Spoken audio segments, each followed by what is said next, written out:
Fala, galera do Tartaruga Católico, beleza? Boa noite para todo mundo.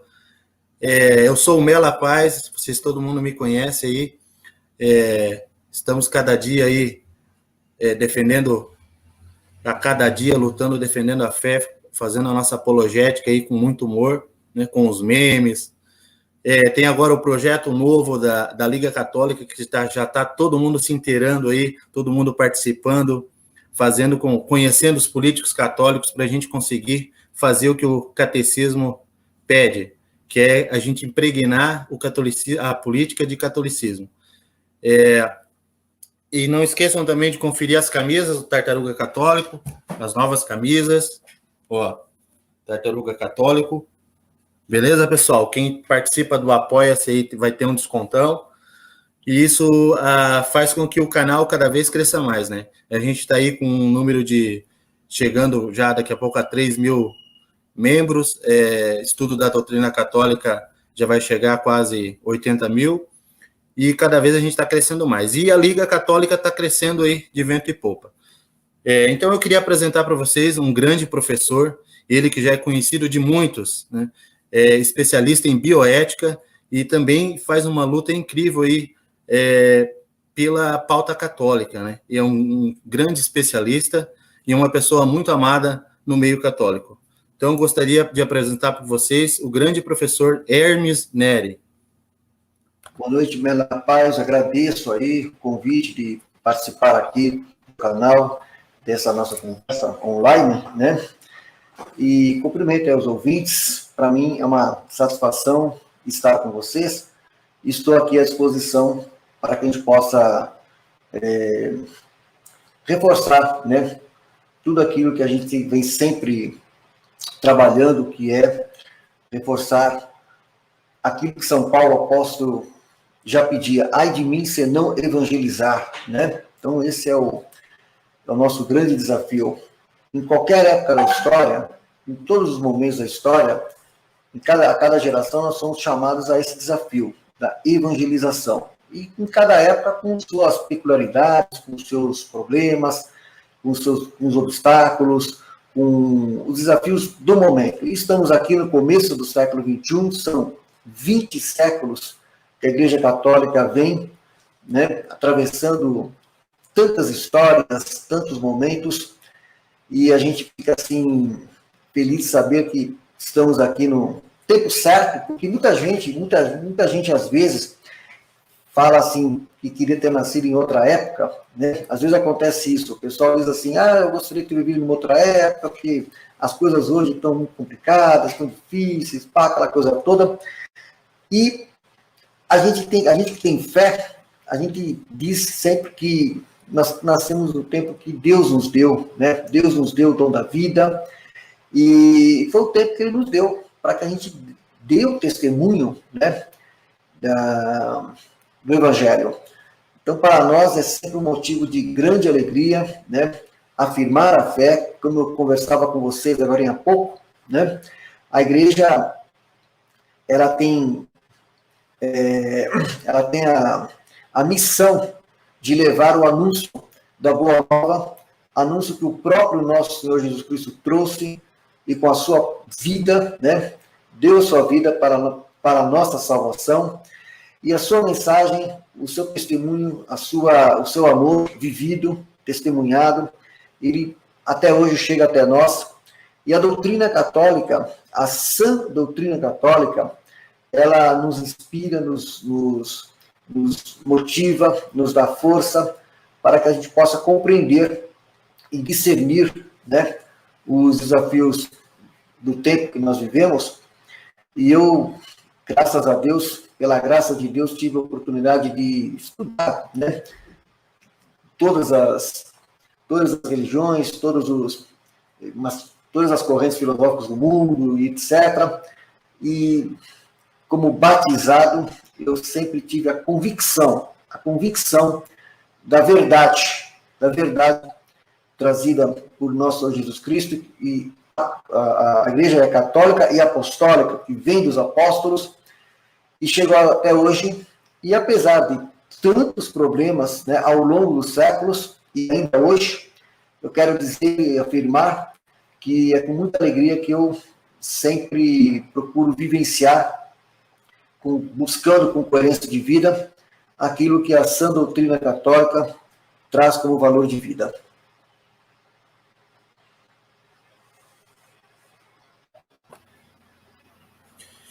Muito bem, professor.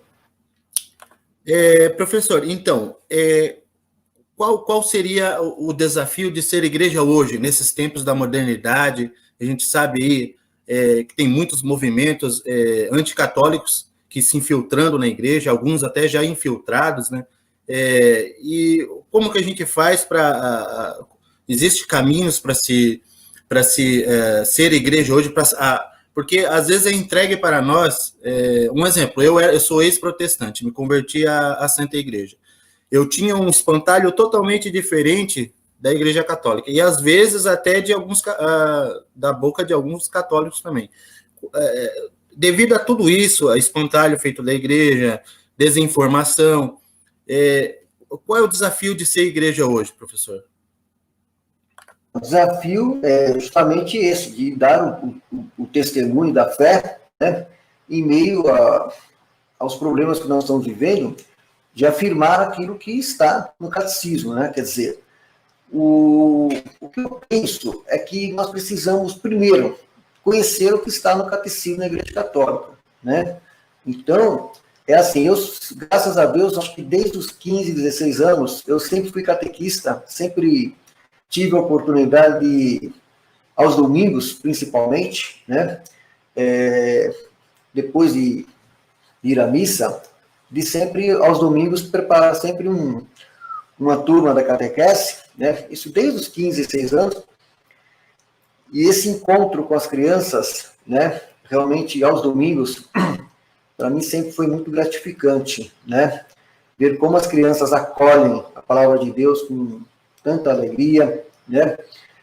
Por isso que o próprio Jesus disse, vinde a mim as criancinhas, no sentido de que é preciso a gente ter o coração de criança para ter abertura, né? A palavra salvífica. E a gente percebe que, desde criança, né, quando existe realmente a boa semeadura, né, porque Jesus usa aquela imagem do semeador, né, justamente para dizer que a palavra tem que ser semeada, né, por isso que ele diz, ide e evangelizai, quer dizer, é um mandato, né, ele faz um mandato, ide e evangelizai. É imperativo, né? Ide e evangelizai. Então, o que acontece? Já no tempo dos primeiros apóstolos, havia assim, essa convicção muito clara que a boa semente do evangelho, ela se espalharia pelo mundo todo, tá? E evangelizar pelo mundo todo. Então, a evangelização, ela aconteceu e ainda acontece assim, com essa expansão. A expansão da verdade trazida por nosso Senhor Jesus Cristo. Então, o que acontece? Acontece que é preciso conhecer essa verdade, então é preciso que, por exemplo, eu vejo hoje muitos católicos que só vão à missa, né, e voltam para casa, isso quando vão à missa, e ponto final, quer dizer, então, não existe aquele trabalho, aquela vivência primeiro de oração, né, e de vivência em comunidade, com as outras pessoas que formam a comunidade católica, e o estudo, né, de se aprofundar na doutrina. Então, eu vejo muitas vezes hoje os católicos, assim, na hora que eles são questionados, né, pelos desafios do dia a dia, a gente sente que falta aquela robustez, aquela solidez do conhecimento daquilo que está na sã doutrina para justamente fazer o contraponto, né, aqueles que se opõem, né, à verdade. Então, o conhecimento do catecismo é muito importante. Para mim, desde o momento em que eu entendi que o que está no catecismo é realmente maravilhoso, né, quer dizer, a forma como o catecismo apresenta as verdades da fé, nós temos os 10 mandamentos. Então, é muito interessante com uma explicação como o catecismo vai trazendo a partir do evangelho. Então, isso é muito importante, o conhecimento. Não é só conhecer, é sentir realmente que aquilo que Deus colocou como indicativo, né?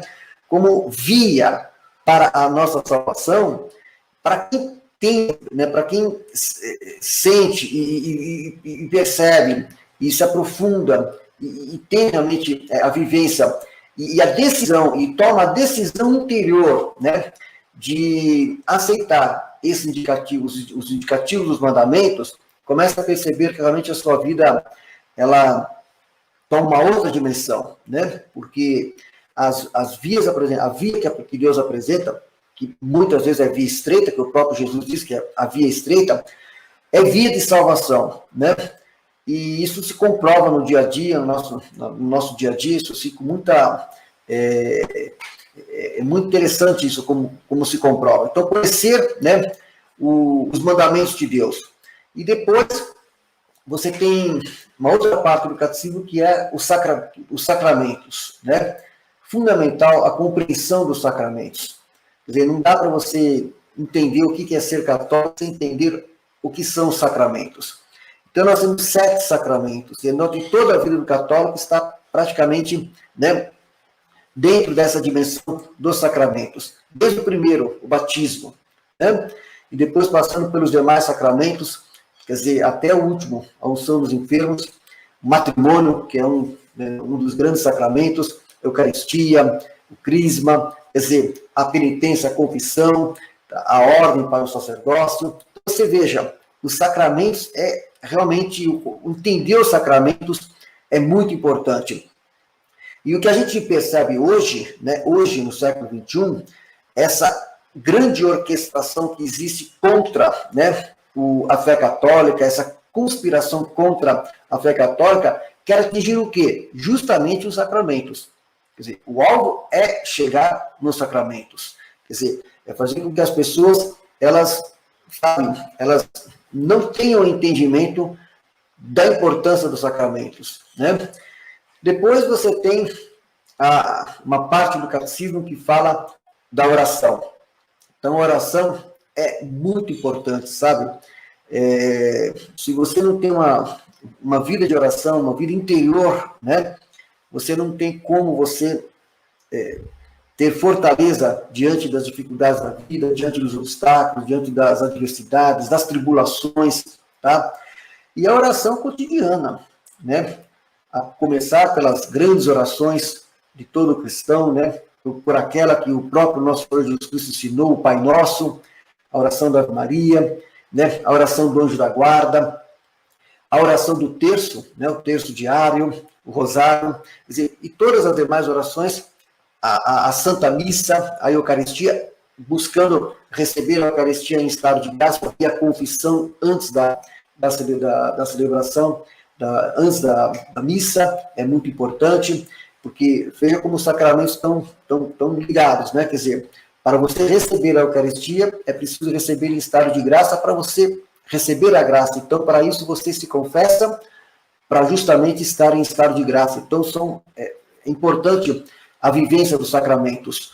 Por isso que agora, esse ano, 2020, nós ficamos assim, foi muito difícil, muito doloroso para muitos católicos, principalmente depois de março, as igrejas fechadas.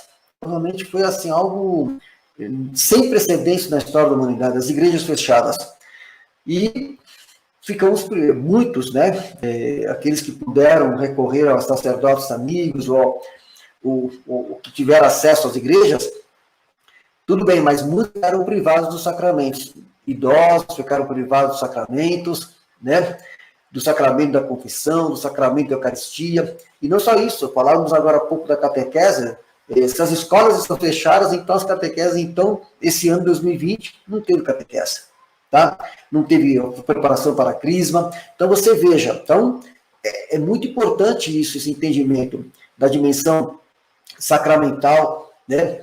Tudo isso que está no catecismo. Então, é importante conhecer isso. A partir, então, que você conhece o que está no catecismo, aí você vai procurar viver melhor, né, a fé católica.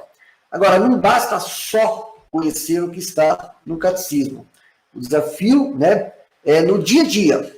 No dia a dia, você viver o Evangelho.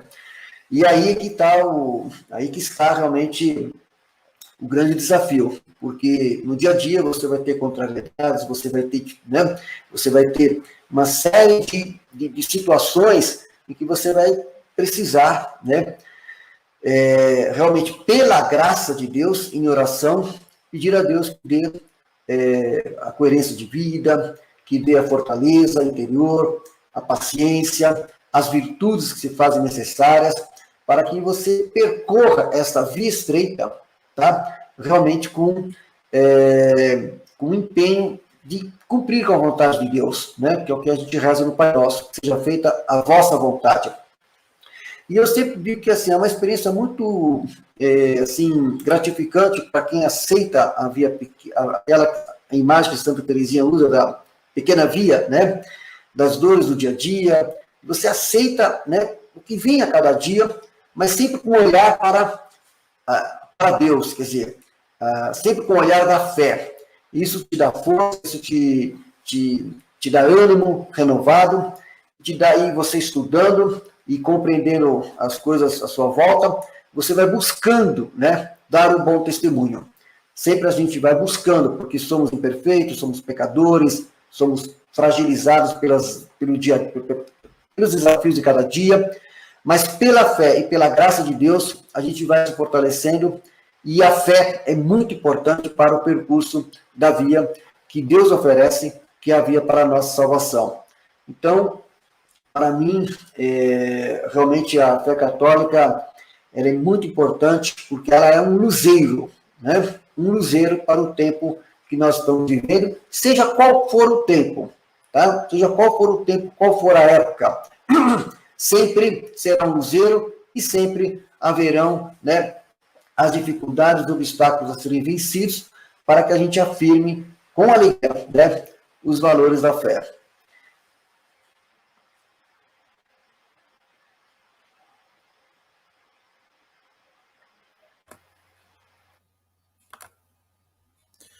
Muito bem, professor. Excelente, muito boa explicação. Muito bom estar aprendendo essa noite aqui com o senhor. O pessoal tá tão empolgado com a presença do professor que já tem pergunta no chat, mas vamos por partes. Boa noite, o Ronan, o Marcelo está no chat, o Cláudio Campos, grande amigo, Totos Maria, Viviane Penido, boa noite a todos vocês. Então, professor, agora, essa questão, a gente vê essa dificuldade, principalmente nessas épocas agora, como é o título né? Existe alguma relação com toda essa modernidade, existe alguma relação em relação ao Concílio Vaticano II, alguma coisa que deu brecha, que abriu? O que existe alguma relação, ou tem relação e são outras pontas também? O que acontece com esse modernismo que tenta adentrar aí? É como se Cristo tivesse que ser convertido à modernidade. Na verdade, a gente sabe que é o contrário. O que acontece? Existe relação com desses movimentos? Olha, o Papa São Pio X, né, escreveu uma encíclica em 1907, chamada Pacem. Uma encíclica profética, uma encíclica fantástica, né? Se você pegar a Pacem, né, do Papa São Pio X, ele apresenta, já no começo do século XX, tá? Ele apresenta uma lista de venenos que parece que já estavam entrando por dentro da igreja aí, buscando corroer, né? Buscando corroer por dentro, né? A instituição. E o Papa São Pio X, ele usa uma imagem, quando ele fala do modernismo, tá? De que ele usa uma expressão, síntese de todas as heresias. Quer dizer, ao longo dos séculos, durante 20 séculos, a igreja tem uma história gloriosa no combate às heresias. Inclusive, desde os primeiros tempos dos primeiros apóstolos, os primeiros cristãos davam a vida, né, pela fé, porque tinha uma convicção, a fé, o entendimento de que a nossa vida verdadeira é a vida eterna, a nossa vida ulterior, a vida definitiva, ao qual estamos todos destinados a estar com Deus, e que essa vida, né, vida terrena, ela prepara a vida definitiva. Não é essa vida terrena, é provisória, é passageira, mas é nesta vida que nós decidimos o que seremos na eternidade. Então, a liberdade, nós temos a liberdade para tomar a decisão de estar ou não com Deus. De estar ou não com Deus.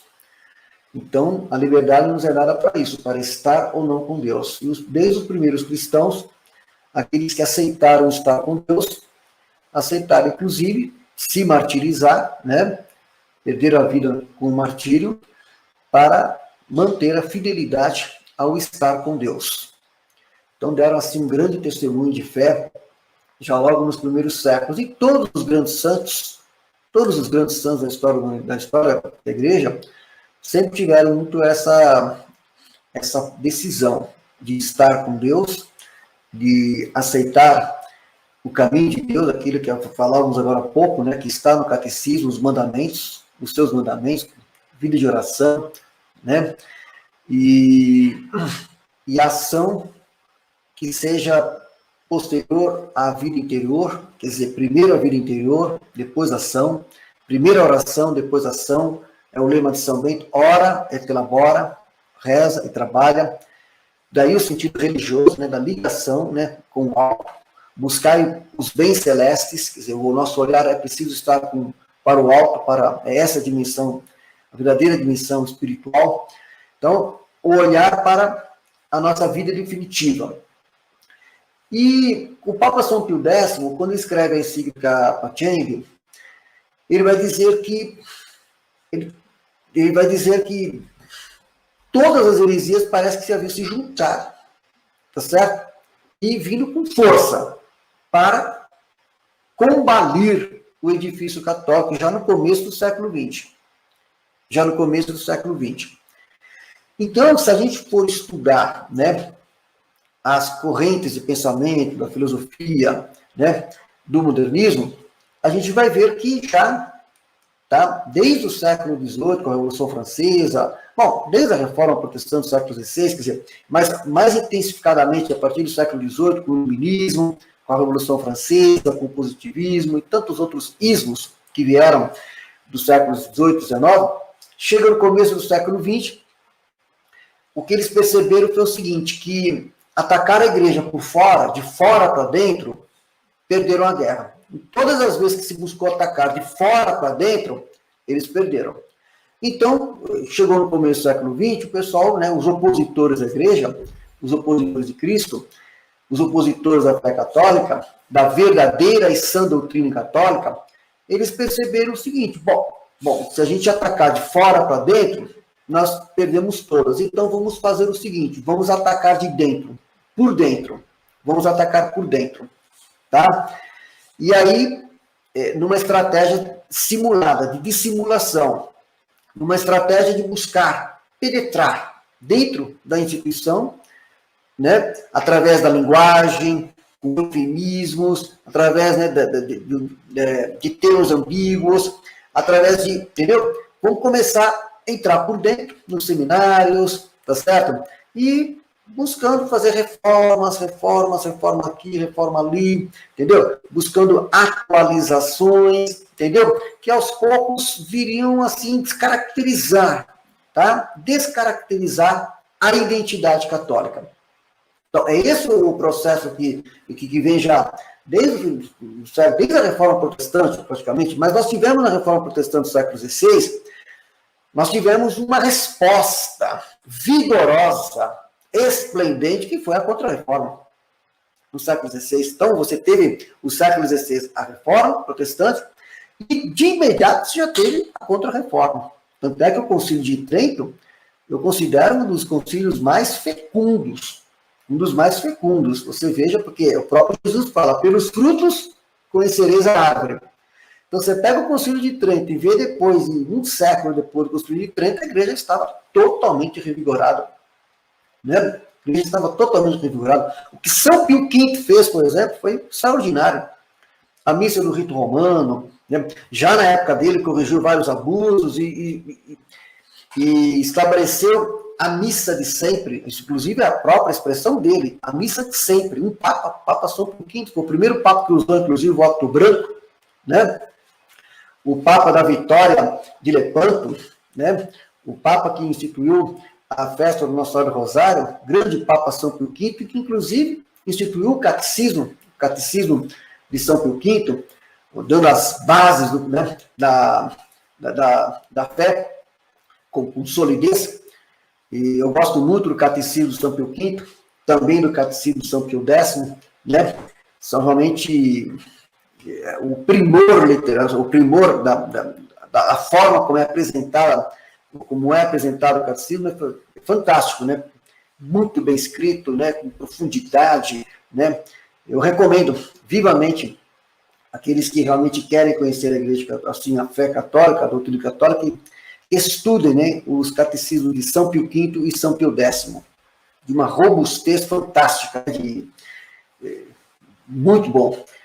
E houve uma resposta de imediato à reforma protestante, que foi a contra-reforma, né? Concílio de Trento, Catecismo de São Pio V, os jesuítas vão vir nesse contexto, e tantas outras iniciativas, né, que vieram. E aí você tem o século XVII, século XVIII, já com o século XVIII, a Revolução Francesa, que foi realmente o que aconteceu na Revolução Francesa, foi assim, a primeira grande avalanche mesmo contra a igreja, assim, e contra as monarquias europeias, quer dizer, o furor revolucionário assolou toda a Europa. Então foi um período terrível, o século XVIII com a Revolução Francesa, e aí o século XIX com a Revolução Industrial e tantas outras ocorrências, até chegar no começo do século XX, depois com as duas grandes guerras mundiais, quer dizer, aí criou no século XX todo um ambiente, né, que favoreceu forças anticristãs a se insurgirem contra a fé católica. Só que agora por dentro. Vou dar um exemplo para vocês muito interessante, que já no pontificado do Papa Pio XII, né, grande Papa Pio XII, que gostaria muito que fosse canonizado, mas existe uma oposição enorme à canonização do Papa Pio XII. Incrível isso, né? Já no tempo do Papa Pio XII, que eu gosto muito do seu pontificado, tem grandes encíclicas muito boas. Veja que em 1950 ele declarou o dogma da Assunção, né?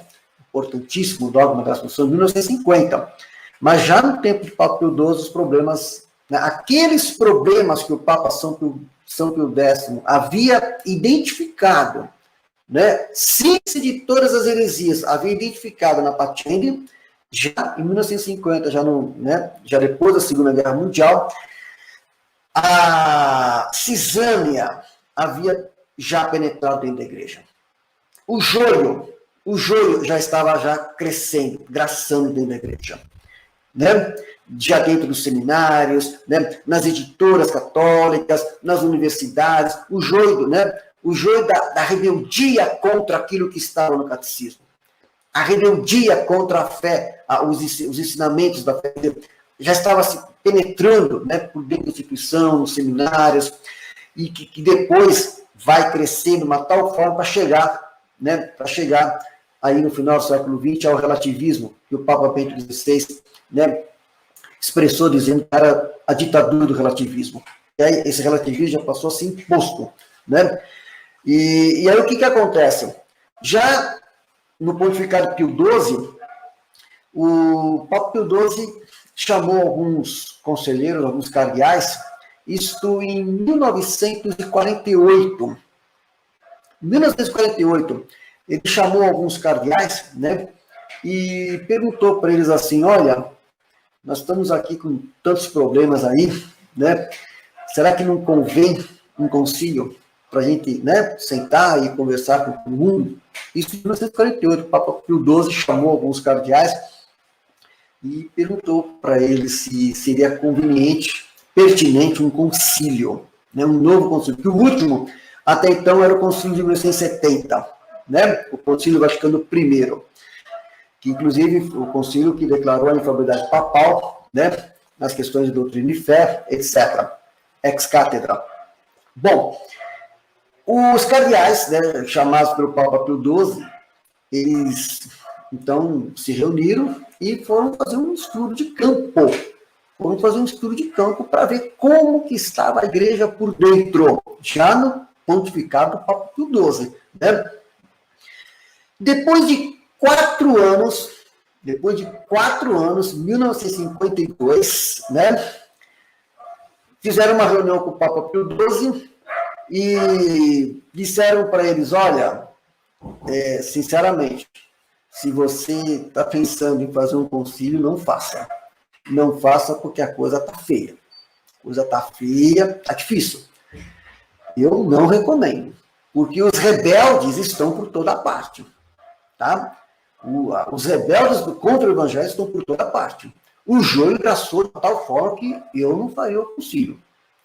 Então, em cima do relato desses cardeais, o Papa Pio XII não fez um novo concílio. Certo?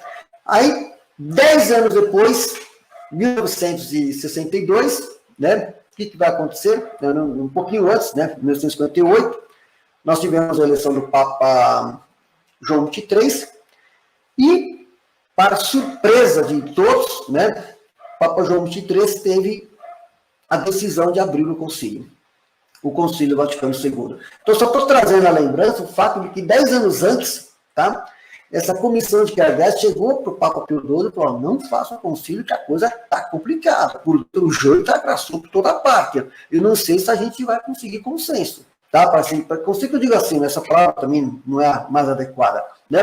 Não sei se a gente vai, entendeu? Vai ter problemas. E 10 anos depois, o Papa João XXIII resolve abrir o Concílio Vaticano II, e a tônica, né, o espírito do Concílio Vaticano II expressa naquela palavra adornamento, quer dizer, atualização, quer dizer, nós temos que, né, é o adornamento. Então, esse foi o espírito que prevaleceu no Vaticano II, expressa nessa palavra. No Vaticano II, o que vai acontecer? Vão vir cardeais do mundo inteiro, tá certo? Para fazer o debate interno das grandes questões da igreja. É um concílio válido, tá? Claro. Nossa, como católico, a gente eu jamais vou questionar a validez do concílio, porque o próprio Papa São Paulo II, que se tornou Papa, Bento XVI, apesar que Bento XVI ele foi auxiliar do cardeal Frings, mas Monsenhor Lefebvre participou do concílio, não em suma. Só que o que aconteceu foi o seguinte, o Vaticano II, o que houve? Quem conta bem, eu vou sugerir para vocês, porque, como eu falei, né, é preciso estudar a fundo essas questões. Eu gosto muito desse livro aqui, o Concílio Vaticano II, do professor Roberto de Mattei, tá? É um livro muito importante que ele descreve, né? Ele descreve realmente em detalhes tudo que foi debatido no Concílio Vaticano II, né? Então ele vai descrever em detalhes o que foi debatido, quais eram as grandes questões, quais eram as polêmicas, os questionamentos, entendeu? E tudo que foi debatido no Vaticano II e votado, e como foram feitas as votações, tá certo? Tudo isso ele descreve nesse livro aqui, Concílio Vaticano II, uma história nunca escrita. Livro rico em conteúdo, informação, etc. Mas eu vou pegar um detalhe interessante, tá? Para se entender o que aconteceu. Por exemplo, o Papa João XXIII, né? Ele mandou para todos os bispos do mundo inteiro, disse que estaria recebendo sugestões, né, cartas, bispos, para as pautas que serão debatidas no Vaticano II, e recebeu o Papa João XXIII cartas do mundo inteiro, de bispos do mundo inteiro, sobre temas que eles achavam importantes estarem sendo debatidos. E uma boa parte, se não a maioria dos bispos que mandaram cartas para o Papa João XXIII, pediram explicitamente que ocorresse no Vaticano II uma posição solene contra o comunismo. Então, o comunismo, que já havia documentos de outros papas anteriores condenando o comunismo, tá? Também fazendo restrições ao liberalismo, também, e outros ismos aí a gente já sabe, mas em relação ao comunismo, havia documentos solenes, havia documentos contra o comunismo, mas eles queriam uma declaração solene contra o comunismo no Vaticano II. Que o Vaticano II fizesse uma posição firme contra o comunismo. Mas aí o que aconteceu? O cardeal Bea, né, que foi um dos cardeais, queria que o patriarca de Moscou participasse do Vaticano II por causa do ecumenismo, que é um outro capítulo também com controvérsias até hoje, tá? E eles queriam que o patriarca de Moscou participasse do Vaticano II. Então aí eu estou contando um episódio, um ponto, tá? A lista é enorme, de vários pontos aí que ocorreram, mas um ponto para ilustrar um pouco, tá? Algumas coisas que ocorreram fruto de algumas decisões que foram tomadas, algumas coisas que foram deixadas de dar ênfase, que abriu campo, né? Brechas para interpretações ambíguas de certas decisões. É isso que aconteceu a partir de então. Então, para o Patriarca de Moscou participar, eles tinham que fazer um acordo, tá? Porque o Patriarca de Moscou era da União Soviética, e na época, né, anos 60, a União Soviética era comunista. Então, como é que faria? Ele vai participar, o Patriarca, que vem de um país que é da União Soviética, tá? Vai participar do concílio que vai falar contra explicitamente o comunismo, vai ficar uma saia justa. Então, para que o Patriarca de Moscou pudesse participar, tá certo?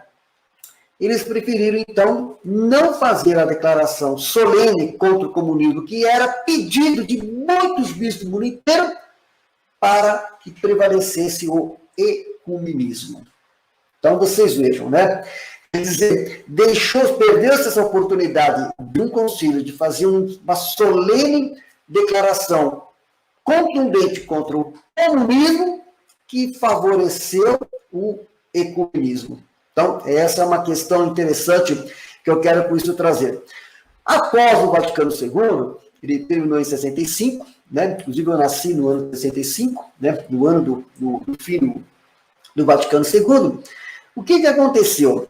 Aí aconteceu que, justamente, houveram brechas de interpretações sobre certas decisões, tá? E uma coisa que está escrito no texto, nos textos conciliares. A outra são as brechas que foram abertas em interpretações aqui e ali, com certas ambiguidades aqui e ali. E o que a gente viu, né? Aí agora, o que a gente viu, e aí a gente tem que ser realista, é o seguinte: as consequências, tá? O que a gente percebeu? Aí não dá para adorar a pílula, aí é uma questão de realidade. Falando do Concílio de Trento. O Concílio de Trento, que ocorreu no século XVI, como resposta imediata à Reforma Protestante, uma espetacular resposta. Por quê? Porque foi uma resposta baseada na verdade e na apresentação dos argumentos em cima da verdade. Então, teve força, teve convicção. Quando eu falei do Catecismo do Papa São Pio V, você pega o Catecismo do Papa São Pio V, você lê o texto, não existe nenhuma expressão ali de ambiguidade. Nenhuma. O texto é cristalino, é limpo, é claro, tá? Os conceitos, a palavra, os termos, a palavra utilizada é cristalina, límpida. Não existe um termo no Catecismo São Pio V que você leia uma frase e diga assim, será que é, ou será que não é, será que é isso, dá brecha? Não, ele é límpido. Então, isso que é interessante no texto, né, de primoroso do Catecismo São Pio V, por exemplo. E a partir do Vaticano II, começou a haver uma proliferação de muitos textos, né, por editoras católicas, que abundou nas ambiguidades. Entendeu? Tem muitos textos, muitos livros, muitos opúsculos, muitos artigos ali que começou a haver certas ambiguidades, certas ambivalências, tá? Coisa que não havia antes. Quando se falava católico, quando se falava da identidade católica, era identidade católica, não tinha dúvida. Tanto é que havia distinção clara. O que era protestante, o que era católico, o que era hinduísta, o que era confucionista, isso em qualquer religião, havia muita clareza da identidade. E a partir do Vaticano II começou a haver essa proliferação de textos ambivalentes sobre o que um ou outro interpretava aqui e ali sobre os textos conciliares. O que vai acontecer? Vai acontecer uma coisa curiosa, que é o seguinte, pelos frutos conhecereis a árvore, ensinamento do próprio nosso Senhor Jesus Cristo. Muito bem. Os frutos do Concílio de Trento, como eu havia dito, foram esplendentes, né? Foram frutos esplendentes. A igreja se revigorou, assim, de modo fantástico, tá? Grandes instituições surgiram, tá? Foi assim, obras religiosas, escolas, né? É só ver os jesuítas no Brasil, por exemplo, no período do Brasil colônia, por exemplo, a chegada aqui dos jesuítas, quer dizer, tanto é que quando o Marquês de Pombal fechou, né, expulsou os jesuítas, no caso do Brasil, nós ficamos quase 70 anos sem escola. Quer dizer, a educação brasileira nasceu com os jesuítas aqui no Brasil, e foi muito importante a presença dos jesuítas. Isso quando os jesuítas eram os jesuítas do tempo, os jesuítas como quis Santo Inácio de Loyola, tá? Porque depois dos anos 60 do século XX, depois da gestão do Pedro Arrupe, aí a história dos jesuítas muda. Aí muda de figura, é outra história, tá? Já tem outras componentes aí. Agora, antes, não. Você tinha uma credibilidade fantástica, principalmente no campo da educação, né? O que vai acontecer? Os séculos posteriores ao Concílio de Trento, como eu falei, foi a fé revigorou-se. E o que aconteceu com o Vaticano II? Poucos anos depois do Vaticano II, já no começo dos anos 70, você começou a ver estatísticas de grande evasão de sacerdotes. Uma coisa impressionante, quer dizer, evasão de sacerdotes que deixaram a igreja, né? Que abandonaram a batina, como diz o outro, tá? E começou a haver toda uma situação dentro da igreja que a gente pensa que pelo menos aqueles que participaram do Concílio Vaticano II esperavam que viria uma nova primavera à igreja. E, na verdade, não foi bem isso que aconteceu, porque os resultados, até hoje, pelo menos estamos vendo, não foi de um grande vigor à igreja, mas pelo contrário. Pelo contrário, um período, né, de evasão de fiéis. Aqui na América Latina, por exemplo, a partir dos anos 80, apesar de todo o esforço que o Papa São João Paulo II fez, né, de poder levar através dos meios de comunicação, com as suas jornadas mundiais da juventude, apesar de todo o esforço feito, tá, eu reconheço que foi um esforço feito, eu conheci o Papa São João Paulo II pessoalmente, realmente eu tenho, assim, um apreço muito grande à sua pessoa, acho que ele fez um pontificado muito importante, assim, mas, sim, tem alguns senões aí, mas eu estou falando assim, apesar desse esforço do evangelizador, nós começamos a ver vários problemas, como principalmente na América Latina, cresceu, né, como eu falei, o joio foi crescendo, e aqui na América Latina, mais fortemente, a teologia da libertação, né, eu diria, as teologias da libertação, que são várias correntes da teologia da libertação, a politização da fé, o crescimento do neopentecostalismo, financiado também por aqueles que queriam destruir a fé católica. Então você vai ver uma série de fatos que vão ocorrendo que debilitou a igreja, tá? Tanto é que quando o Papa São João Paulo II chega ao fim do seu pontificado, já no começo do século XXI, 2005, nós vamos ter o pontificado do Papa Bento XVI, e aí no pontificado do Papa Bento XVI nós vamos sentir, né, realmente que os desafios eram enormes, quer dizer, esse joio que graçou dentro da igreja cresceu a tal ponto que o Papa Bento XVI sentiu realmente que não dava para fazer, ele sentiu aquilo que o Andrés English escreve sobre o Papa Bento XVI, uma biografia volumosa, até foi traduzida aqui no Brasil, em que o próprio Andrés English diz que, pelo que ele viu no dia a dia ali, no Vaticano, acompanhando o pontificado do Papa Bento XVI, ele próprio, Andrés English, escreve dizendo que foi um pontificado boicotado. Boicotado por quem? Por justamente muitos daqueles que queriam mesmo, digamos assim, muitos daqueles que queriam mesmo uma fé mais palatável, uma fé mais ao sabor do mundo, quer dizer, uma fé mais adornada, digamos assim, uma fé, entendeu? E é isso que aconteceu. Agora, o que a gente percebe? Uma coisa que eu acho interessante, isso que eu quero chamar a atenção, que são muitas coisas, mas uma coisa que eu quero chamar a atenção. No pontificado do Papa Bento XVI, eu considero que uma das principais iniciativas dele, que eu considero muito importante, foi o motu próprio, né? O motu próprio que ele fez para justamente restabelecer, né, a missa de sempre, a missa de São Pio V, né? É interessante isso. E isso foi em 2007, né? E quando ele decreta o motu próprio, né, que permite, então, que seja possível, né, novamente, a missa do rito romano, o que a gente percebeu? Que a maioria dos jovens, né, aqui acataram, receberam, acolheram e começaram a trabalhar para a divulgação, né,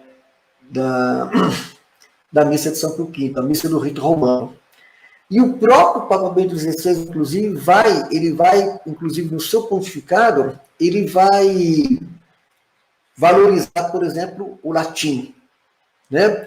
Tanto é que ele cria uma pontifícia academia só para a retomada do latim, que foi uma das, que eu considero uma das perdas, as piores perdas que houve no século XX, foi justamente a retirada do latim, não só dentro de muitas das atividades da igreja, tá? Como até mesmo nas escolas, por exemplo, e etc. Porque se você pegar, por exemplo, o nível realmente de entendimento, de conhecimento, de apreensão das coisas quando se estudava o latim, é fantástico. Eu tive a oportunidade, graças a Deus, eu tive a oportunidade de ter, assim, a graça de ter estudado, né, o latim, o grego, né, estive na Grécia, né, o latim, o grego e um pouco do hebraico, que eu dei aula no colégio judaico em São Paulo, e por estudar essas línguas, né? E o latim, nossa, até hoje, se eu sei ler um texto, ler e saborear um texto, saber o que significa a palavra, o que aquele termo significa, o sentido etimológico da palavra, tá certo? Sem ambivalência, o que realmente significa aquela palavra é por causa do latim. Então, ao contrário do que muita gente pensa, nossa, quer dizer, se você quer realmente conhecer a tua língua, mais a língua portuguesa, no nosso caso, né? A língua portuguesa, principalmente, e todas as línguas latinas, quer dizer, é incrível, quer dizer, né? Quer dizer, como é muito importante. Então, houve um empobrecimento em todos os níveis quando se retirou o latim. Então, quer dizer, na verdade, quer dizer, chegou-se, então, ao começo do século XXI, com aquela cisânia que graçou dentro da igreja, aqueles rebeldes, né, intelectuais, ideólogos, entendeu? Que proliferaram dentro dos seminários com filosofias, e põe plural aí de filosofias, com ismos e mais ismos, e deixou de lado a teologia, deixou de lado a escolástica, deixou de lado o catecismo, deixou de lado a sã doutrina. Aí o que aconteceu? Aí a igreja foi tomada pelos seus inimigos, pelos seus adversários, né? Eles foram ocupando postos, né? Foram ocupando postos de decisão. Eles entenderam que era preciso tomar postos de decisão, pegar os postos chaves, entendeu? E aí reitores de universidade, párocos, bispos até, foram ocupando postos. E aí chegamos aí no começo do século XX, boa parte, né, daqueles que têm altos postos, tomados por aquilo que o próprio Papa Bento XVI chamou ditadura do relativismo. E veja bem, ele usa a expressão do relativismo, que é uma fé relativista, já não é mais uma fé sólida, límpida, clara, cristalina, mas relativista, ambivalente, ambígua, dando brecha para uma coisa aqui, outra ali, uma interpretação, uma hermenêutica, tá? Ao sabor de A, B, C, D, E, tá certo? Um afã de dialogar com tudo e todos, e nessa de dialogar com tudo e todos, perder a sua própria identidade e a convicção, né, daquilo que é a verdade, perder, inclusive, a capacidade de defender a verdade com a caridade. Isso o Papa Bento XVI trabalhou bem nas suas encíclicas, tanto é que ele vai escrever 3 importantes encíclicas, uma sobre o amor, outra sobre a esperança, outra sobre a fé, justamente as virtudes teologais, né? E eu considero Deus Caritas aquela encíclica que o Papa Bento XVI escreveu sobre o amor, fantástica, né? Muito boa. Depois sobre a esperança, e em 2013, né? Em 2013, quando ele toma a decisão impensável para um católico, né? Entendeu? De um Papa renunciante, tá? Havia quase 600 anos que isso não ocorria, e quando ocorreu foi uma circunstância totalmente, sabe, diferente daquele contexto. Mas o Andreas English, né, que escreveu a biografia do Papa Bento XVI, descreve, né, ele descreve em seu livro, que foi publicado aqui no Brasil, tem tradução, é um catatal, quase 500 páginas, ele descreve os dissabores que Bento XVI teve no seu pontificado, sabe? Assim, foi com tristeza. A gente viu o relato, e ele é um vaticanista, né? É um vaticanista. A desobediência, sabe?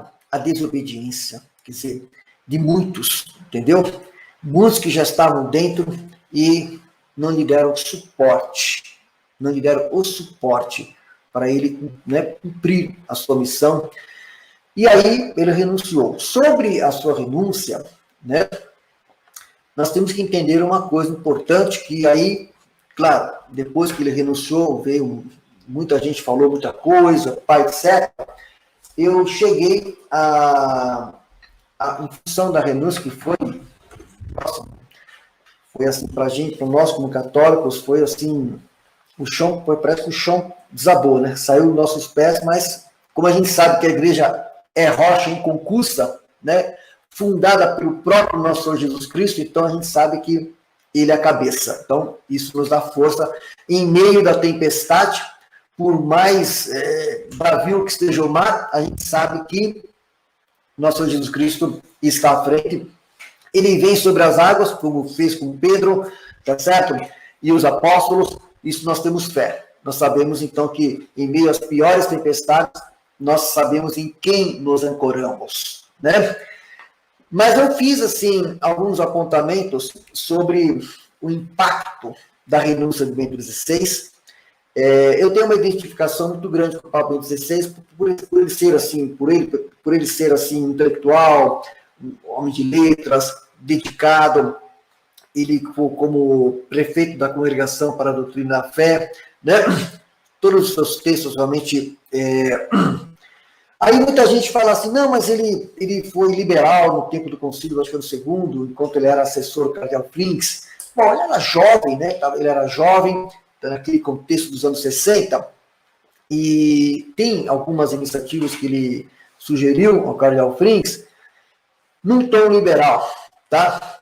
Mas, depois de maio de 68, quando ocorreu maio de 68, e aí o pessoal viu no que deu maio de 68 e no que viria depois de maio de 68, a revolução, em que nível se chegaria a revolução, que chegaria no ponto que nós estamos vendo hoje. Então o Ratzinger, ele pôs a mão no freio, e a partir de então ele foi assim que, pelo menos empenhando-se para se afastar de certas posições liberais que teve no começo. Isso é fato, que os seus próprios detratores conhecem e sabem disso. Aí ele foi chamado pelo Papa São João Paulo II para a Congregação para a Doutrina da Fé, e lá na Congregação para a Doutrina da Fé vai ocorrer um episódio que é importante eu trazer aqui só para ilustração, mas tudo isso eu acabei, como eu disse, foi fazendo alguns apontamentos, e esses apontamentos que eu fiz, né, sobre o impacto da renúncia de Bento XVI, deu nesse livro aqui, que ainda está inédito, né, que se chama Um Raio na Basílica, porque no dia que Bento XVI renunciou, no dia 11 de fevereiro de 2013, exatamente no dia em que ele renunciou, às 6 horas da tarde, tá, caiu um mega raio em cima da Basílica de São Pedro, a cúpula da Basílica de São Pedro. Esse raio foi filmado, foi fotografado, é uma foto espetacular, né? Uma foto assim, o fotógrafo pegou o raio assim, na verdade foram 2 raios, né? E a partir daquela foto, aquele raio foi como que caísse em todos nós, né? Em todos nós católicos, e, como eu falei, só não perdemos o chão porque a igreja é rocha inconcursa, né? Mas foi impactante. Então eu escrevi os apontamentos aqui, deu esse livro aqui de 300 e... deixa eu ver aqui, deu um livro de 361 páginas, 697 notas, né? Quer dizer, apenas levantando informações de tudo que já é público e notório.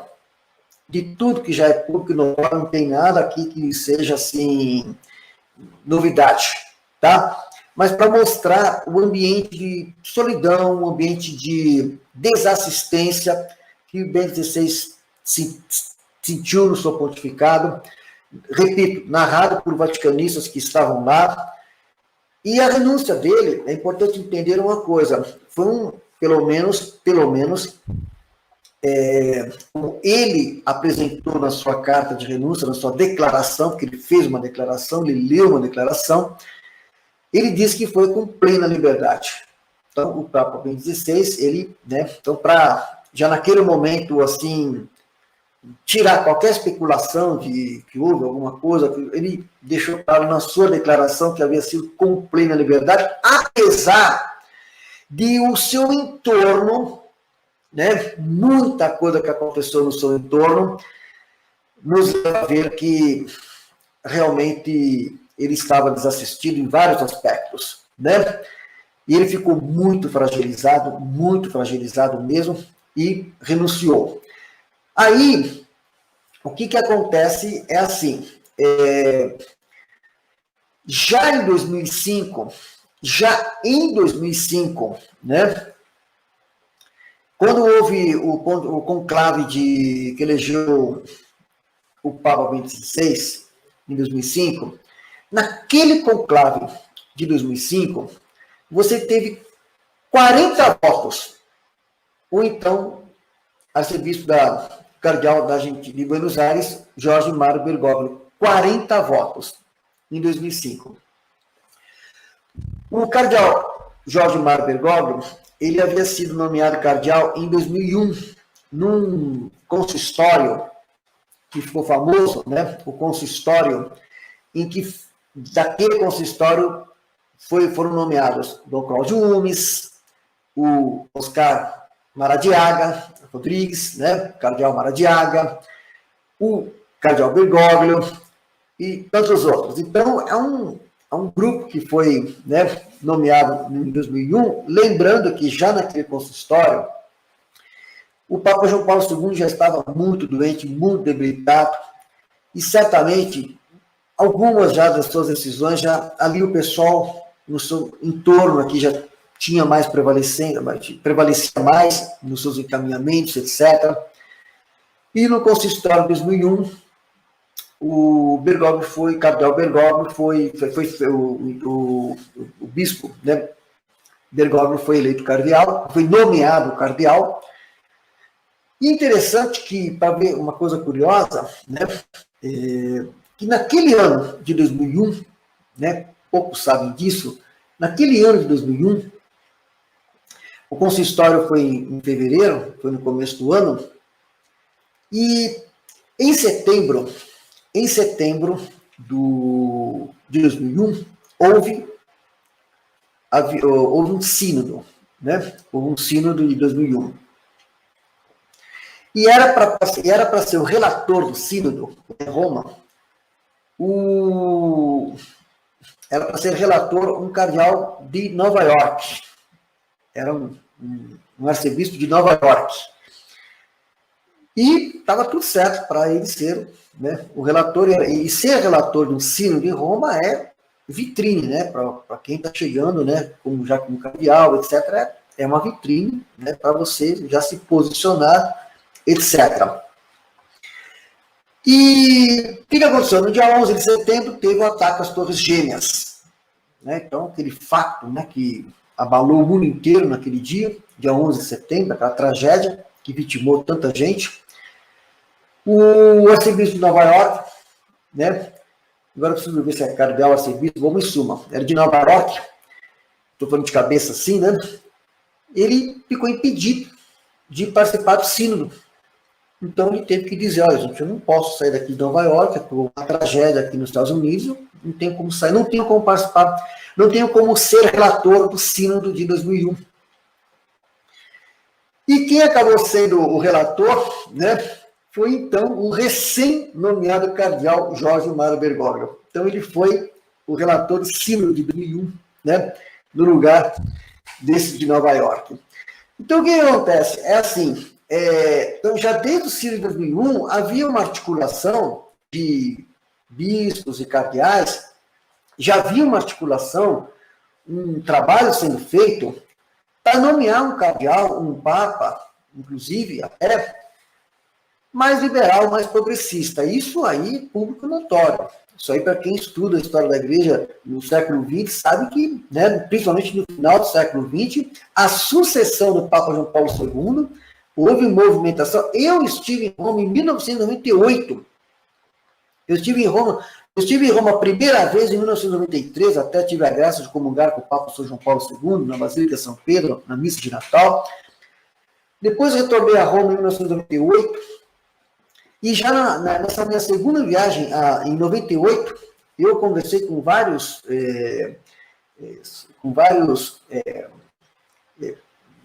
padres ali, perto, moravam numa congregação religiosa perto, ali, pertinho do Vaticano, ali, a poucas quadras da Basílica de São Pedro, a poucas quadras da Praça de São Pedro, e eles já, na conversa que eu tive com eles, já diziam que eles queriam um Papa que não fosse conservador, que fosse um Papa mais aberto, mais aberto aos, sabe, aos temas que o mundo estava aí apresentando, e que Eles achavam que o Papa João Paulo II era muito conservador, fez 2 críticas ao Papa João Paulo II. Isso na minha frente, em 98, fiquei chocado com vindo padre de uma congregação religiosa falando do Papa João Paulo II e criticando o então cardeal Ratzinger, que era o braço direito do Papa João Paulo II. Nessa minha viagem que eu fiz em 98, eu fiquei impressionado de ver, nossa, entendeu? Fiquei impactado com isso. Isso foi em 1998, até participei na ocasião da missa de beatificação de Frei Galvão, né, na Praça de São Pedro, um domingo maravilhoso, muitas bandeirinhas, né, verde e amarelo ali na Praça de São Pedro, etc. E eu senti eu já senti essa movimentação. E aí eu conto também nesse livro Um Raio na Basílica, e depois cheguei até a escrever alguns artigos, né, no Fratres Uno. Eu conto que, de um fato que para mim também foi bastante impactante, que 94, 95, 96, por aí esse período, finalzinho de 93, 94, 95, nesse período, até 96, eu já dava aula ali em Pinheiros, no bairro, Pinheiros é um bairro de São Paulo, já dava aula ali, e ainda frequentava a PUC de São Paulo, que eu estudei na PUC de São Paulo, fiz História na PUC, e num dos intervalos lá, eu acabei vindo um cartaz nas paredes assim, dos corredores da PUC, de um curso de grego, ali pertinho. E eu, como queria estudar grego, né, sempre gostei de línguas, né, línguas clássicas, etc., eu saí ali, na mesma hora ali, peguei o endereço, Rua Atibaia, nunca me esqueço, Rua Atibaia, e fui lá, porque eu queria estudar o grego, e lá estava a sede dos dominicanos, né? Era a sede dos dominicanos. Eu cheguei lá na secretaria, falei assim, olha, eu gostaria de estudar grego aqui, para me inscrever, etc. Nem sabia que lá morava o Frei Beto, né? Eu nem sabia que lá morava o Frei Beto. Mas eu fui lá para estudar grego com a irmã Sônia de Fátima Matagim, que foi professora de grego, né? E havia alguns intervalos ali, na aula de grego. Às vezes tinha uma aula, depois tinha 2 aulas de outra coisa, tinha que esperar a última aula, depois tinha um intervalo e eu acabava indo na biblioteca dos dominicanos. E lá, às vezes, eu me encontrava com o Frei Beto, que ele também ia para a biblioteca lá. E eu dei uma olhada assim na biblioteca dos dominicanos, fiquei impressionado de ver a quantidade, mas a quantidade de livros vermelhos ali, foi uma coisa impressionante, vermelho no sentido ideológico, né? Muita teologia da libertação. Aqui não prazo, mas assim, olha, capricha, viu? Mas só dava teologia da libertação. Aí eu falei, não é possível. Aí eu falei, não, deixa eu pegar esses caras, eu quero dar uma olhada no que esses caras pensam, porque, né, deixa eu tentar entender. Aí é Gustavo Gutierrez, Leonardo Boff, nossa, toda a patota, e caneta na mão, falei, deixa eu ler esse pessoal aqui, ver do que se trata. E fui lendo ali na biblioteca dos dominicanos e falava, gente, isso aqui não é, eu estudei o catecismo, eu sou catequista, entendeu? Eu sou catequista, tenho amor à igreja, né? Eu conheço o catecismo São Pio V, São Pio X. Não, isso aqui não é doutrina católica. Não, isso aqui não é doutrina católica, entendeu? E o Frei Beto estava na biblioteca e, às vezes, passando aqui ali, um dia eu fui conversar com ele e questionei. Falei, Frei Beto, não, isso aqui não tem cabimento. Gente, não, isso aqui não é doutrina católica. Isso aqui é uma outra igreja. Né? Sobre isso eu falo no livro aqui também, Um Raio na Basílica. Eu falo assim, não, isso aqui é uma outra igreja, isso aqui não é a igreja católica. Tá? A impressão que se tem é uma outra igreja, e não a igreja católica, a igreja de sempre. Tá? E o Frei Beto, que ele é proselitista, né? Bem proselitista da teologia da libertação, não sei o quê, pá, veja bem, não sei o quê, aquela coisa toda, entendeu? Não me convenceu. E eu fui fazendo questionamentos, fiz várias perguntas, a gente conversou sobre várias coisas, pai, etc. E ele defendia ideias assim, nossa senhora, moderníssimas. Tudo aquilo que o Papa São Pio V execrou na Pacem, o Frei Beto fazia apologia, né? Me lembro que depois, um dia, ele teve a paixão de mandar para mim um convite, né, de um livro que ele estava lançando ali numa lanchonete, num restaurante ali nas Perdizes, né, entendeu? E disse que lá estaria presente o Lula, né, estaria presente o Lula, Suplicy e todos mais. Assim, nossa, entendeu? Bom, e depois a gente viu, né, que ele acabou sendo assessor especial, né, do Lula, né, como presidente, assessor especial com sala, inclusive, ao lado do presidente da República. Ficou alguns meses lá, um período. E eu fiz questionamentos, né, sobre essa visão de igreja que pós-conciliar, né, da nossa geração, e a invasão dos fiéis, o crescimento do neopentecostalismo, o Brasil deixando de ser um país católico. O que estava acontecendo? Né? O que estava acontecendo com a nossa identidade católica? Tá certo? E aí, o que aconteceu? Aí aconteceu que, né, o Frei Beto disse assim, não, pode ter certeza de uma coisa, em algum momento, ele disse assim, pode ter certeza de uma coisa, eu tenho uma convicção, isso foi, como eu falei, eu escrevi que era 96, mas deve ter sido 94, 95, 96, um desses 6 anos, foi um período que eu estudei grego ali nas Perdizes. Ele já tinha uma convicção de que eles fariam Lula presidente. Isso era indubitável. Frei Beto, isso aí pode ter certeza absoluta. Faremos Lula presidente. Isso, como eu disse, estávamos ainda no primeiro mandato do Fernando Henrique Cardoso. Então já havia essa convicção, eles fariam Lula presidente, porque as instituições haviam sido tomadas. Havia uma hegemonia, sabe? A hegemonia de esquerda, a hegemonia, né, progressista, tomou as instituições do Estado, da igreja, das famílias, das associações, da imprensa, da universidade. Então, isso é fato. Isso é fato. Do ponto de vista ideológico, isso é fato.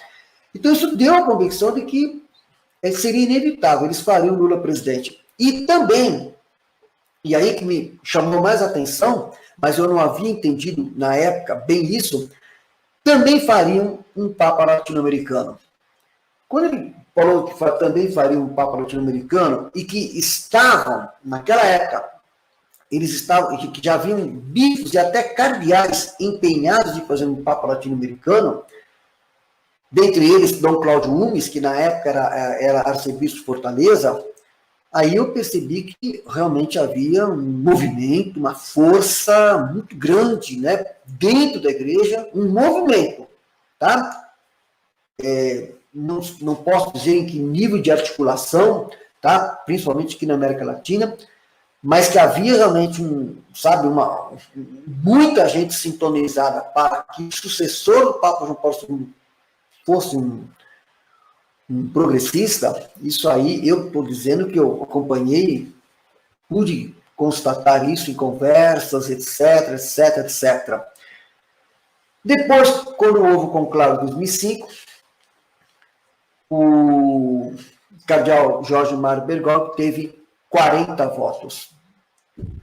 Né? Era para ser o cardeal Martini, também jesuíta, também progressista, mas não foi possível emplacar o cardeal Martini. Depois o cardeal Martini faleceu, acho que em 2012, o cardeal de Milão, muito bem progressista, esse que era o cardeal dos sonhos daqueles que queriam, né, um pontificado progressista. E também, né, a gente sabe que isso é fato, é público e notório, isso aí não tem nenhum, é público e notório. Nós tivemos também o cardeal Daniels, da Bélgica, né, que ele próprio, cardeal Daniels, numa entrevista que ele deu a uma emissora de televisão, ainda em vida, né, numa entrevista que ele faleceu recentemente, cardeal Daniels, ele conta, né, que houve, né, um trabalho de um grupo de cardeais, né, que eles se autodenominavam Máfia de St. Gallen. Tá? O próprio cardeal Danos, numa entrevista, ele fala sobre isso, né? E o Marco Antônio Colonna, nesse livro aqui, ele também tem todo um capítulo, né, que vai tratar desse tema, está em inglês esse livro, que ele vai tratar desse tema e dando nome aos bois, de como é que foi feito isso, porque eles queriam uma igreja, sabe, que tivesse a coragem de fazer tudo aquilo que muitos daqueles que há muito tempo já vinham, né, fermentando dentro da igreja por mudanças, eles queriam que isso acontecesse. Aí, o que ocorreu que quando houve a renúncia do Papa Bento XVI, foi eleito o Papa Francisco, né? O que chamou a atenção foi que ele teve 40 votos em 2005 e se elegeu em 2013, no dia 13 de março de 2013.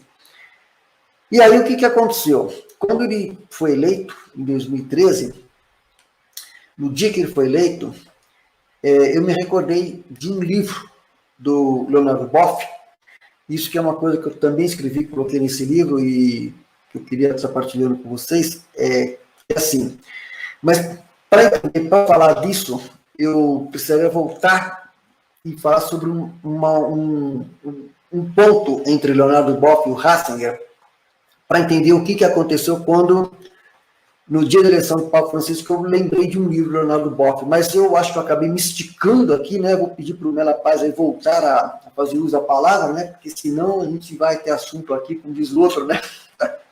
Por bastante tempo, né? Mas eu vou pedir para ele voltar, até porque eu não quero também esticar demais aí. Vamos ver o que o Mela tem aí de comentário. Não, tá excelente, professor.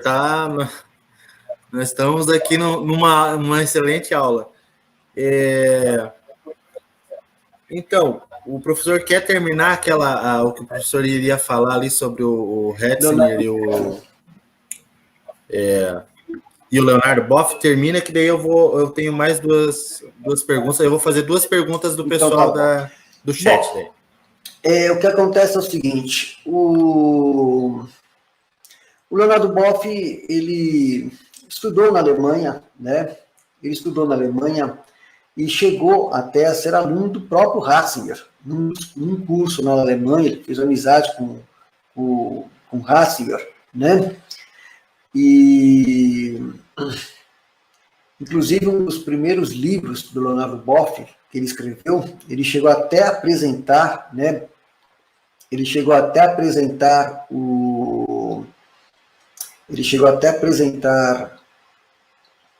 para o Ratzinger na época, e o Ratzinger chegou até a indicar o livro dele para uma editora.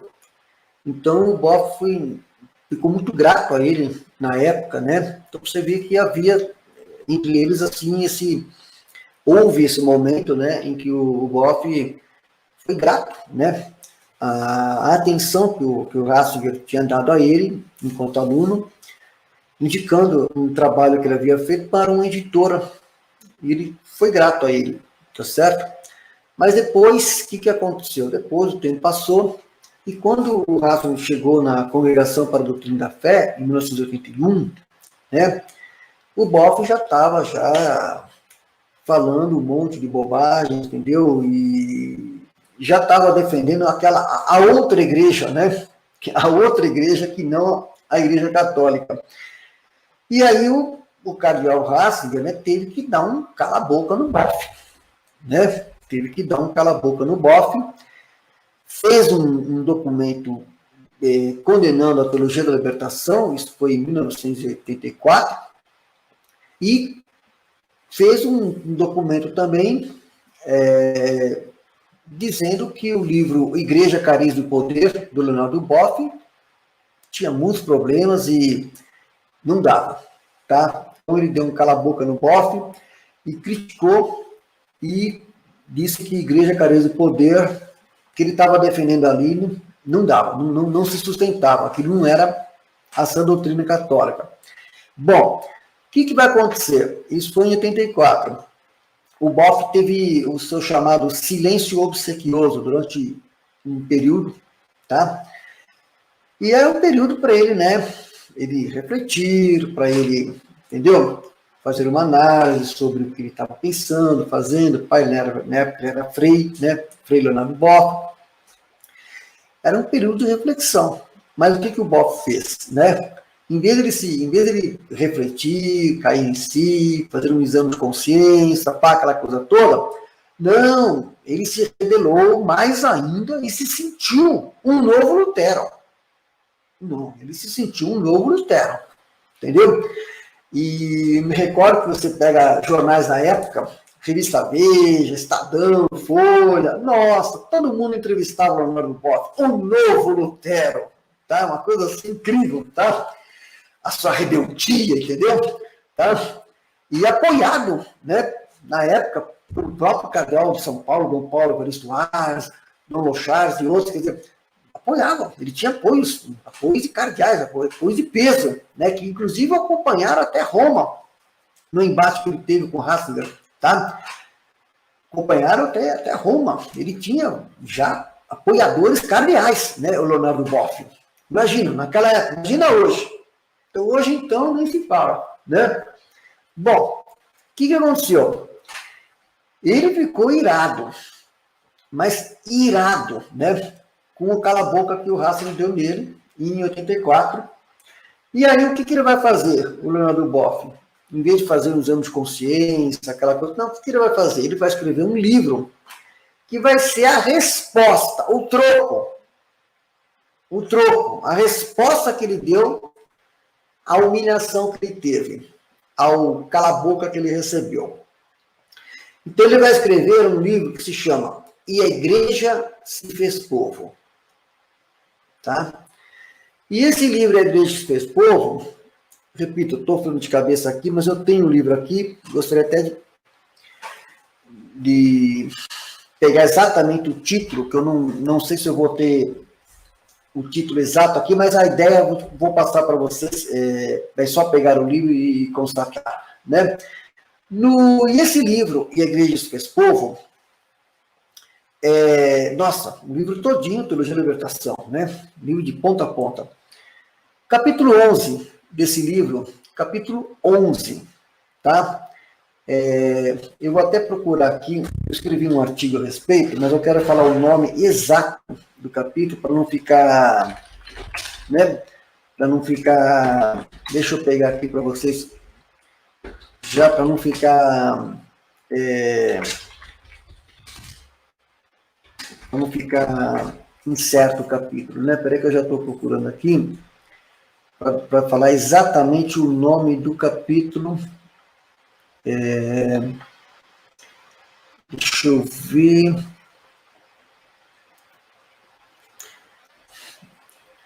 Espera aí.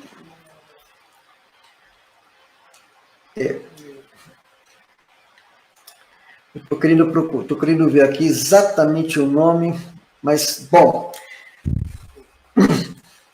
agora não vou conseguir exatamente, mas vamos lá. Então, o que acontece? Escrevi um artigo, uns 2, 3 artigos a esse respeito aí, mas no capítulo 11 do livro E a Igreja se Fez Povo, é um capítulo dedicado a São Francisco de Assis. Tá? O livro foi escrito em 1985 e foi publicado em 1986, inclusive, também estou falando de cabeça, me parece que quem fez o prefácio, a apresentação, foi Dom Mauro Morella, inclusive. Também um bispo bem progressista na época, pai, etc. Esse capítulo São Francisco, esse capítulo sobre São Francisco de Assis, patrono dos pobres, patrono da opção pelos pobres, alguma coisa assim, o título, eu procurei aqui para colocar exatamente como é que era o título, mas é algo nesse sentido. Se você pegar o capítulo e ler o capítulo, ler com calma, ler tudo aquilo que o Leonardo Boff apresenta nesse capítulo 11 do livro A Igreja se Fez Povo, muito do que está ali é o que o Papa Francisco hoje está procurando dar espaço dentro da igreja. Então, é algo assim que me chamou muita atenção no dia que o Papa Francisco foi eleito, quando ele apareceu no balcão da Basílica de São Pedro, e quando ele se curvou ao povo para fazer oração e pediu a bênção do povo, eu achei até aquele gesto bem russoniano. Na hora que eu vi aquele gesto, não, isso aqui é puro Rousseau, né? Na hora que ele se curvou ao povo, pediu que o povo abençoasse, lembrei do livro do Leonardo Boff, capítulo 11, sobre São Francisco de Assis. Eu estava procurando o título, mas é alguma coisa São Francisco de Assis, patrono pela opção dos pobres, alguma coisa assim. Muito do que está ali é aquilo que hoje o Papa Francisco abre espaço para aquela visão de igreja que foi defendida pelo Leonardo Boff naquele livro, A Igreja Fez Povo. E no capítulo seguinte, capítulo 12 do livro, capítulo 12, é um capítulo que fala sobre Lutero. Então, Leonardo Boff faz assim todo um capítulo quase que fazendo uma apologia ao Lutero. Então você veja, esse livro foi um livro que ele fez de resposta, né, ao Cala a Boca que o Ratzinger leu em 1984. Então o que a gente percebe é assim, na verdade, o que a gente está vivendo hoje, o desafio que nós estamos vivendo hoje, nós católicos, tá, é assim, o relativismo passou, muitas daquelas urtigas, daqueles venenos, daquele joio, daquela cisânia que o Papa São Pio X denunciou corajosamente na Pachende, graçou por toda parte, entrou por dentro, tomou conta, e muitos tomaram posse de decisão com uma mentalidade totalmente relativista, alguns até revolucionária, tá certo? Alguns que questionam, inclusive, os dogmas da igreja, que questionam, em suma, alguns até demolidores do edifício católico, alguns escancaradamente, outros simuladamente, outros usando de eufemismos, táticas, né, indiretas, para poder fazer um desmonte do edifício católico. Do maravilhoso edifício católico durante séculos, sempre agiu como luzeiro do mundo. Porque Jesus diz, eu sou a luz do mundo. A igreja enfrentou problemas de todo tipo ao longo dos séculos. De toda a natureza, conviveu com todos os regimes políticos, com reis, com rainhas, com imperadores, com tiranos, com presidentes, democratas e tudo mais, etc, etc. Mas vive assim, hoje, no começo do século XXI, esse contexto, né, em que a síntese de todas as heresias está aí, como fato. Mas isso não deve para nós, enquanto católicos, e essa síntese de todas as heresias que São Pio X expressou ao falar do modernismo, hoje está expresso esse modernismo, do ponto de vista político internacional, no globalismo. Então, praticamente todo esse modernismo está expresso hoje no ponto de vista político internacional, no globalismo. E o que a gente vê com mais preocupação também, de forma agigantada, é que parte do clero também acabou, principalmente depois do pontificado de Bento XVI, no atual pontificado, acabou se encantando, tá, com uma a agenda ecológica globalista bem preocupante, através da Pontifícia Academia das Ciências, que é liderada pelo cardeal, o arcebispo Marcelo Sanches Sorondo. Ali foi a porta, a Pontifícia Academia das Ciências, e também a Pontifícia Academia das Ciências Sociais. Foi a porta para a ONU, para organismos internacionais globalistas, tá? A própria Fundação Rockefeller, por os pés do Vaticano, participando de workshops, de eventos, pais, etc. E isso trouxe muita preocupação a católicos do mundo inteiro. Então, estamos vivendo esse desafio.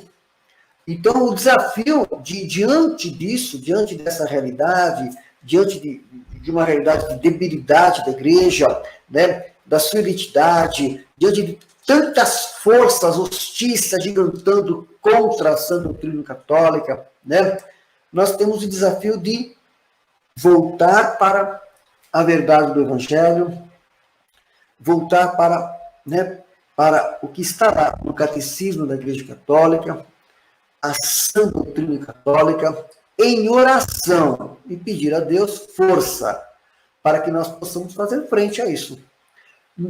Nós não temos força. Nós nos sentimos muitas vezes impotentes. O sentimento que nós temos hoje, muitos católicos, diante disso, tudo que nós estamos vivendo, sentem-se impotentes. Mas a força, nós sabemos que a força vem de Deus, né? A força vem de Deus. Então, eu tenho muita fé de que realmente nós conseguiremos fazer essa travessia no século XXI, né?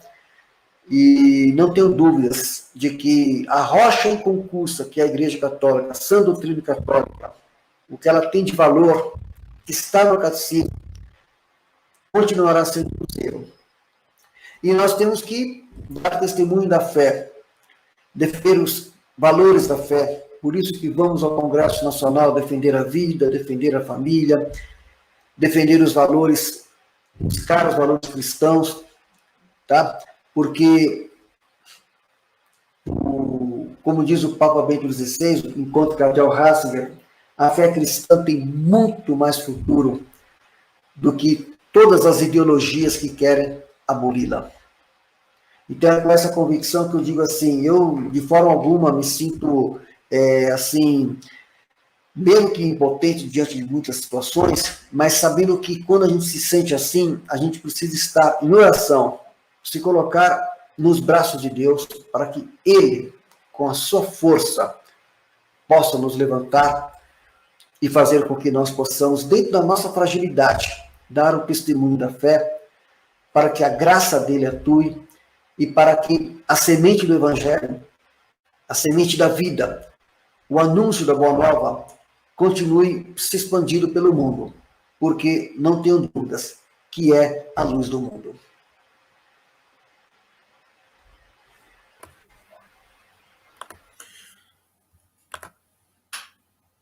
Muito bem, professor. Temos tempo para mais uma pergunta, a última, para fechar? Tempo, né? Mas Oi? Vamos lá. lá? Bastante tempo, né, para o pessoal, mas tudo bem. Vamos lá, a última pergunta, então. Eu selecionei aqui uma, dentre a que o pessoal fez. Essa aqui, ó, tá na tela. O Papa Francisco é adepto ou simpatizante da teologia da libertação? Olha, ele, desde o início do seu pontificado, diz que não. Ele diz que não, né? Ele diz que vem de uma experiência, né, da teologia do povo, né, que na Argentina, né, quem foi o filósofo e o teólogo que trabalhou muito com essa corrente foi o Juan Carlos Scanoni, jesuíta argentino, e segundo o próprio Papa Francisco, né, essa foi a corrente que ele se inspira, né, para os seus pronunciamentos, para as suas tomadas de decisão, etc. A minha opinião, né, assim, você não tem uma teologia da libertação, você tem teologias, né, você tem várias correntes que formam a teologia da libertação, tá certo? A politização da fé, ou a ideologização da fé, tá? Mas, pelo menos o que a gente sabe, é que o viés, né, de onde vem a formação de Jorge Mário Bergoglio é da teologia do povo, do Scanoni, principalmente esse teólogo na Argentina.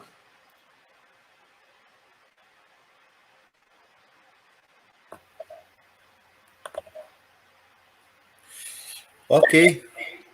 Professor, queria agradecer a presença do senhor. Obrigado pela aula, obrigado por ter aceitado a dar essa entrevista live aqui para o canal.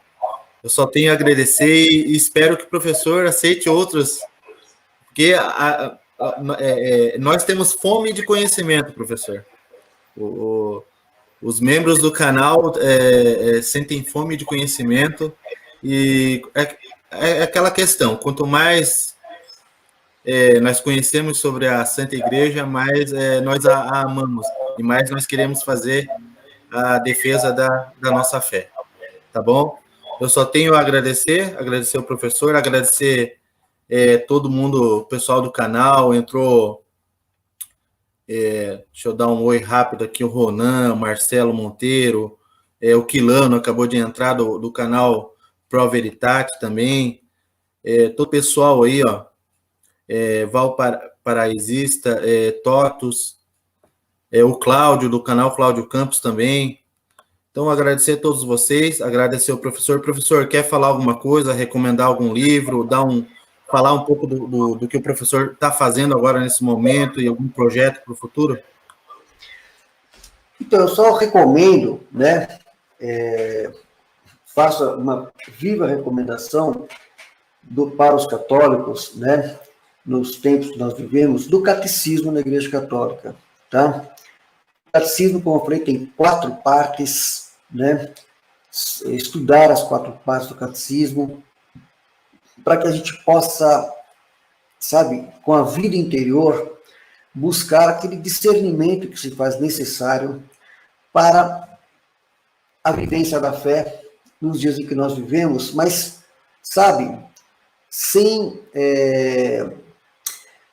aquele imediatismo, sem aquelas, sabe, eu vejo às vezes muitos católicos hoje assim entrar facilmente no desespero, dizer que não, a fé não leva ao desespero, a fé leva à esperança, a fé leva à convicção, né, de que, como disse no começo da nossa conversa, estamos aqui, tá certo?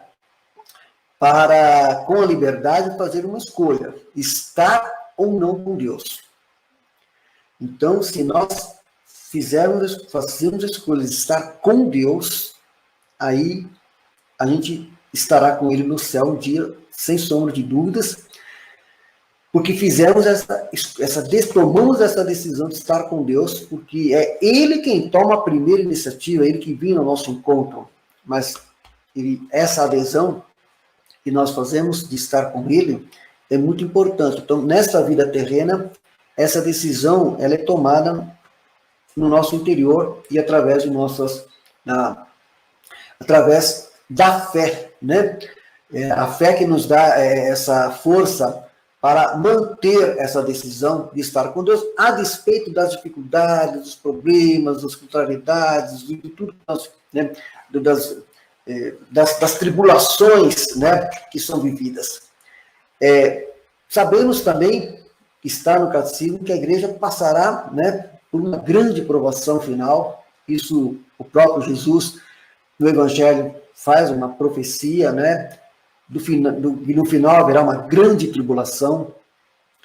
E não podemos nos esquecer, né, de que o próprio Jesus disse aos apóstolos: encontrarei alguém com fé quando eu voltar? Então, quer dizer, eu espero, peço em oração, de que a gente possa, né, manter a fé nesse momento em que nosso Senhor Jesus Cristo disse que retornará e fará essa pergunta: encontrarei alguém com fé? Espero que possamos ser aqueles que possam dizer: eis-me aqui, Senhor. Então, isso que é uma coisa importante, sabe? Eis-me aqui, Senhor, como disse Samuel, né? Eis-me aqui, Senhor. Então, a leitura do catecismo é muito importante, estudar o catecismo. Hoje a gente sabe que as catequeses estão fracas, entendeu? Muitos catequistas estão aí totalmente imbuídos do relativismo, falam mais das questões sociais e as questões doutrinárias, sabe, ficam na superfície. Mas é importante esse aprofundamento. Porque quando eu li, olha, claro, eu fiz catequese quando criança, fui crismado, aquela coisa toda, mas depois houve um momento, isso foi em 1997, que eu tive um encontro com o catecismo da Igreja Católica, sentei e falei, não, peraí, deixa eu pegar e, caneta na mão, fui capítulo por capítulo, e cada capítulo que eu li, eu falei, gente, é isso. Não, é isso. Olha, é como quando você dá nota assim, você põe certo. Não, é isso, eu creio. Isso que é uma coisa interessante. Eu creio, é isso que eu creio, é isso. Assina embaixo, é isso, até o final. E isso que é uma coisa importante, né? Uma das orações mais importantes que nós rezamos na missa, o credo. Muitas vezes as pessoas falam assim, bom, o que você crê enquanto católico? Eu creio no que está no credo, tá certo? E não vou ficar aqui discutindo, entendeu? Eu creio que nós professamos no credo, tá? Tudo que está no credo, tá? Tanto é que uma das partes do catecismo é o credo, tá? A profissão de fé começa com o credo. Então, é fantástico isso. Cada expressão do credo, cada declaração que está no credo, sabe? Eu creio, sabe? Eu acho fantástico quando o bispo, né? Ele chega assim, na celebração, e fala, no evangelho você diz creio, né? E é isso, quer dizer, a fé é uma graça, sabe? Eu quero lembrar aqui o centurião que chegou para Jesus e pediu a Jesus que curasse o seu servo, né? E ele disse assim, nem precisa ir na minha casa, você falou, está falado. Quer dizer, isso eu achei fantástico. Quer dizer, e tem aquela frase, né, que a gente reza na missa, que a gente lembra, que diz, Senhor, não sou digno de que entreis em minha casa, mas dizei uma palavra e serei salvo. Quer dizer, isso, o próprio Jesus ficou assim, admirado de ver a fé do centurião, sabe? E não é nem tanto pelos nossos méritos, né? Porque somos pecadores, somos fragilizados pelo dia a dia, etc. Mas a fé, sabe? É uma graça que nos dá força, sabe? Que nos dá alegria, né? Eu gosto sempre de falar para as pessoas, nossa, a alegria da fé. Alegria que é uma coisa interior, né? Alegria da fé. De saber que o que nos espera, com Deus é maravilhoso. O próprio São Paulo diz isso em uma de suas cartas. Eu tenho fé nisso. E é essa convicção e essa fé que me dá ânimo, né, para enfrentar o dia a dia. Cada dia um novo dia, no tempo que Deus nos der de vida, cada um tem um tempo. E saber que depois nós vamos prestar contas dos nossos atos, sabe? Mas é muito importante essa questão, né, da fé, porque é pela fé que a gente pode tomar como exemplo, para finalizar, aquela cena que eu acho fantástica na cruz, Jesus entre dois ladrões, um deles enquanto escarnece, enquanto escarnece, que não tem fé nenhuma, o outro, apesar de pecador, apesar de fragilizado, apesar de tudo isso, ele olha para Jesus e fala, Senhor, lembrai-vos de mim quando estiver no paraíso. Ele falou isso porque ele tinha fé. Aí Jesus, ainda hoje estará comigo no paraíso. Então, olha a importância da fé, a força da fé. Quando Jesus fala, a tua fé o salvou. Quantas vezes Jesus falou para aqueles que o procuraram, a tua fé o salvou. Ele próprio admirava de ver o tamanho da fé que havia. E a fé é uma graça, né, que nós recebemos. E isso é fantástico, né? Isso nos dá, assim, uma alegria enorme de saber que pela fé, né, que a nossa salvação está garantida, que temos um Salvador, temos um Senhor e um juiz, que olha o nosso coração, olha por dentro de nós, sabe tudo, mas olha para nós e sabe o tamanho da nossa fé. Então, isso aí é muito importante. Então, a leitura do catecismo tá? A oração.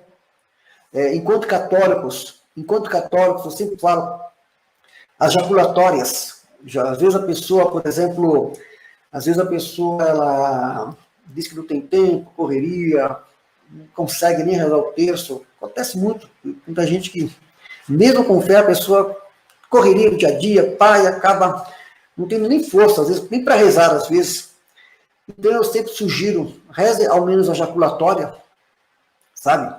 Claro, seria maravilhoso o rosário todos os dias, o terço, mas dependendo de como você está, pelo menos a jaculatória. Existe uma jaculatória que eu acho fantástico, que eu repito todos os dias, Jesus, eu confio em vós, né?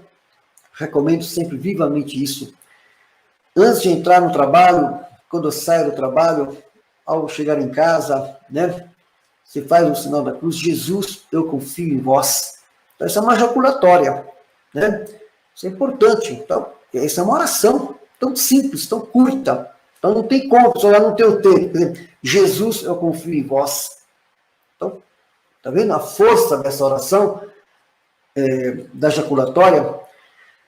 A questão dos santos, né? Nós rezamos no credo, creio na comunhão dos santos. Nossa, eu teria aqui histórias aqui para 3, 4, 5, 10 horas só para falar da comunhão dos santos. Quer dizer, como é fato, como é real.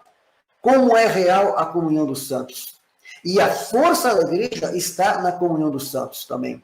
Claro, a força da igreja está nos sacramentos, em tudo isso, né? Na força que o próprio nosso Jesus nos deu, né, pela sua graça, e a força da comunhão dos santos, porque é a comunhão dos santos que dá esse ânimo, que dá vida, que suscita, né? A que outros também possam se santificar, né? E então é muito importante a devoção, sim, a oração, né? Quando você reza, por exemplo, está sempre, né, recorrendo aos santos. Eu tenho histórias aqui, várias histórias de como realmente o efeito, a devoção sincera aos santos é fantástico. Aqui em casa eu tenho um pequeno oratório, né? Tem algumas imagens de alguns santos, então todo dia você vai lá fazer suas orações, né?